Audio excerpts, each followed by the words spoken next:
Hello and thank you for joining my channel. In today's video we are watching a game that was played really recently at European Team Chess Championships 2023 in Budva, Montenegro, and it was played between Nicolas Teodorou and Timur Rajabov, Teodorou playing as white. What is so unique about this game is that it was actually a really spectacular miniature. It reminds me a lot of Paul Morphy's games. You will see it yourself. Truly spectacular, and sometimes these top grandmasters can make mistakes themselves. They can forget their lines and they can get in trouble like Timur Rajabov did. And if you're interested, I definitely recommend checking more games from this tournament. Serbia actually managed to win its first golden medal in this tour, so congratulations Serbia, a spectacular performance. And by the way, Magnus Carlsen was also playing a lot more top grandmaster. Azerbaijan was given a wild card, so it was a really interesting tournament until the very end, because Serbia and Germany was tied for the first place with the same number of points. Only the tiebreaker made the difference, and it was until the last game between Turkey and Iceland, I think Serbia needed a draw, and that's how Serbia became a European Team Chess champion. So really fun tournament, definitely you should check it out. And now let's go straight into the game. Nicolas Teodorou opened the game with e4, we have e5, knight f3 and knight f6 Petrov's defense. We have d4, variation called Steinitz attack for white.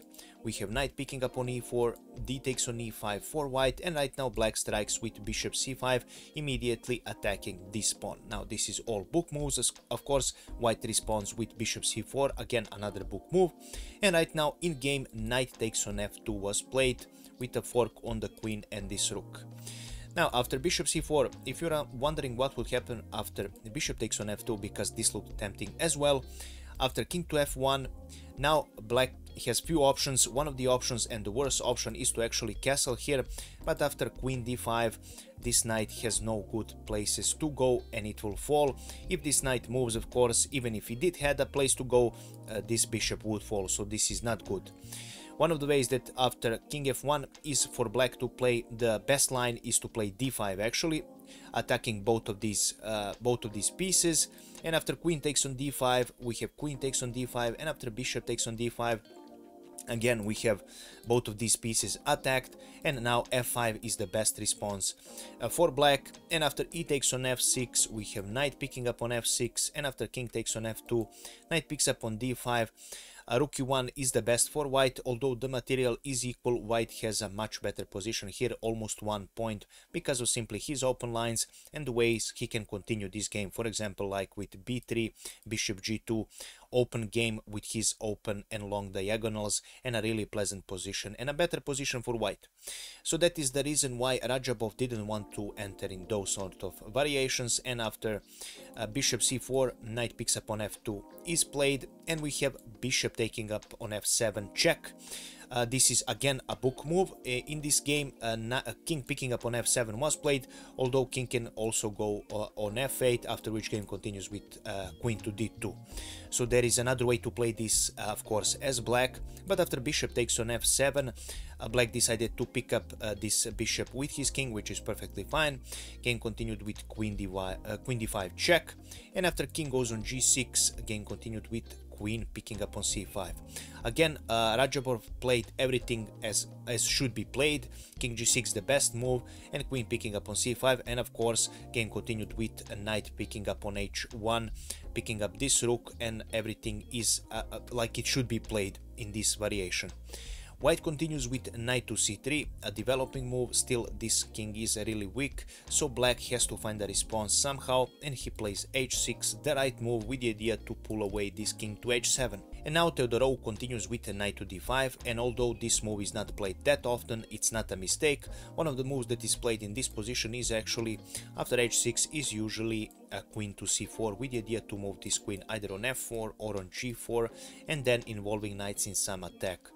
But a knight to d5 is again a decent move. The position is now dead equal according to the engines, so everything is fine here. Black continues with rook to e8, and right now we have a queen to d4 played for white. Now I want to go back a little bit. Although this was a threat picking up this pawn here, black doesn't care about that, because right now this is not a good idea for white.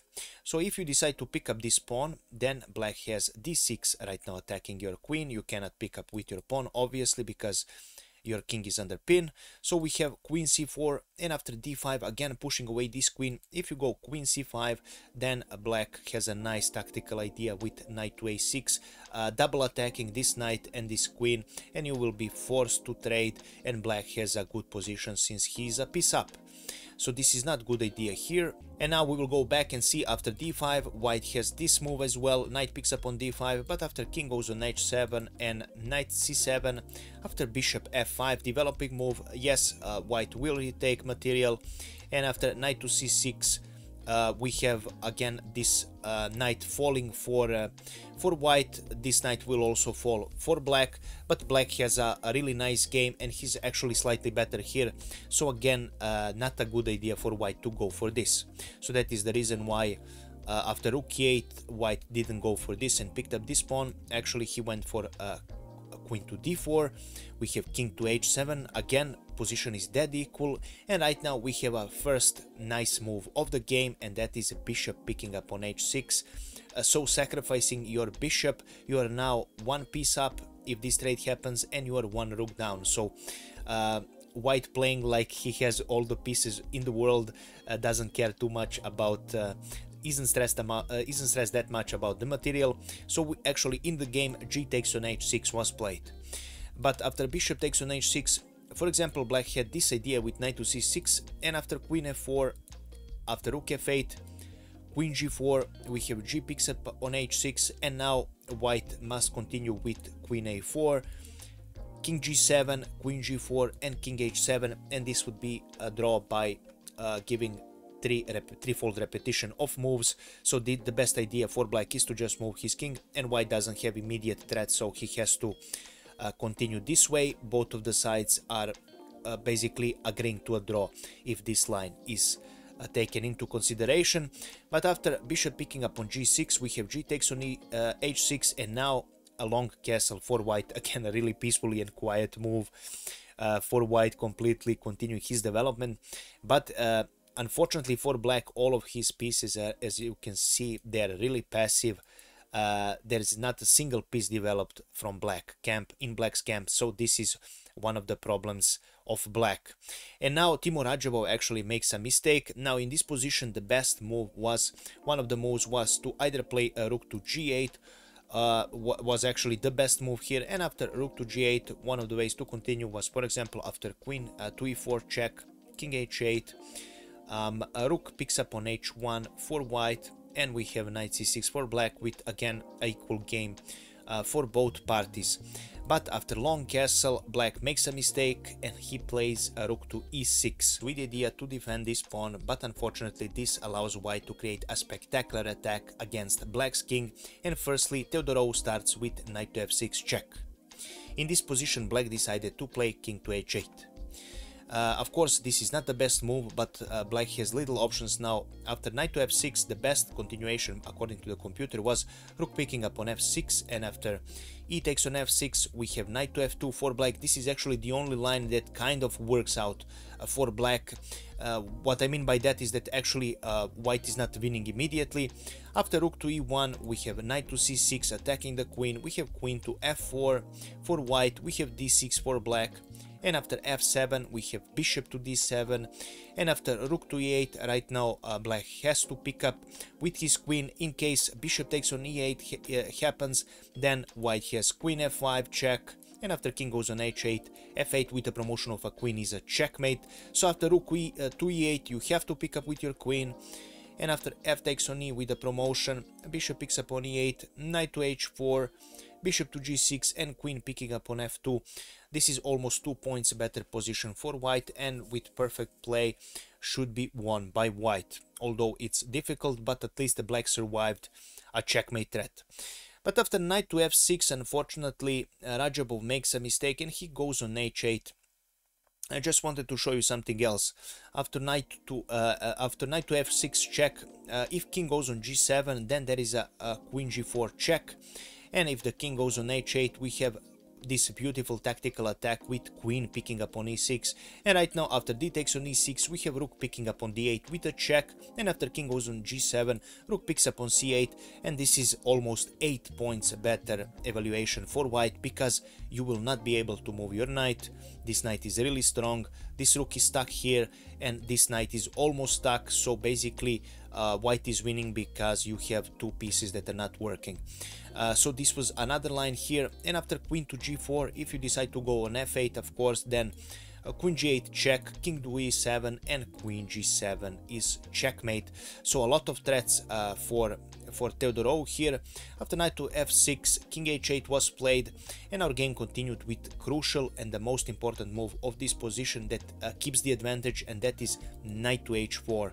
Now with this move, actually what this allows, it stops black from going queen to f8, because I will go back. For example, if instead of that move white went immediately for this threat of checkmate, then queen to f8 holds the position is dead equal. Of course black's king is compromised, but black is able to defend. But after knight to h4, black doesn't have this possibility, because knight to g6 is a fork. You cannot play that, and that is the reason why knight h4 was a good move. And right now simply nothing works here. Black decided to go for d6, and game continues with queen to f4, attacking this pawn. As we already mentioned, queen to f8 is not a possibility. King went on g7, trying his best, but this is losing. Again, after queen to f4, the only way that this actually worked was to pick up with this knight with your rook, and after e takes on f6, this is again a really difficult position. This is losing for black, but at least you won't get checkmated immediately, although this is not a good alternative. So after queen to f4, king g7 was played for black, and after queen to g4 check, black decided to go on h8, and now we have knight to g6 check for Teodorou, and after king g7 we have a spectacular finish and spectacular sacrifice, and that is knight to f8 check. After this move, Rajabov decided to resign because there is no way of stopping the checkmate. For example, if you go on h8, queen g8 is checkmate, because right now this knight cuts away the connection between queen and the king. And after knight to f8 check, simply there is nothing you can do. You cannot go anywhere else. You can pick up this knight, of course, but after that we have queen g8, and after king e7 again the same checkmate with queen to g7, of course. After knight to f8 check, a discover check, what else can you do here as black? Maybe you can go on f7, but still queen g8 check and king e7, which leads you to another checkmate. And this is how this game ended. A truly spectacular victory by Nicolas Teodorou. As you can see, grandmasters, even strongest of them, can mess up their lines, and they can forget how they should continue those sorts of games. And this is how this game ended, and this is all I have prepared for you today, guys. If you enjoyed this game, please make sure to leave a comment, like, and share this video with other people who enjoy chess, because word of mouth referrals really help my channel grow, guys, and I really couldn't do this without your help. Also, if you wish to support my channel, you can do that by donating through my PayPal. I will leave the link in the description of this video. You can also become a channel member and support me that way. Each of your donations will be listed in my channel, and your name will be visible whenever I upload a new video, guys. So thank you so much. I couldn't do this without your support. Also, I would like to know your opinions about this game. Did you follow European Team Chess Championship? Let me know, were you surprised by Serbia winning this team event? Were you satisfied with Magnus Carlsen games? What are your thoughts that he actually showed up playing for Norway? It was truly an exquisite day for all of people who wanted to see him down there in Montenegro. I saw him actually taking pictures with children. As always, he has a lot of fans all over the world, so it was a really good tournament, especially for my country, Serbia, of course. And yes, that is all I had for today, guys. Please feel free to let me know your comments, and we will see each other in the next video. I wish you a pleasant night. Bye bye.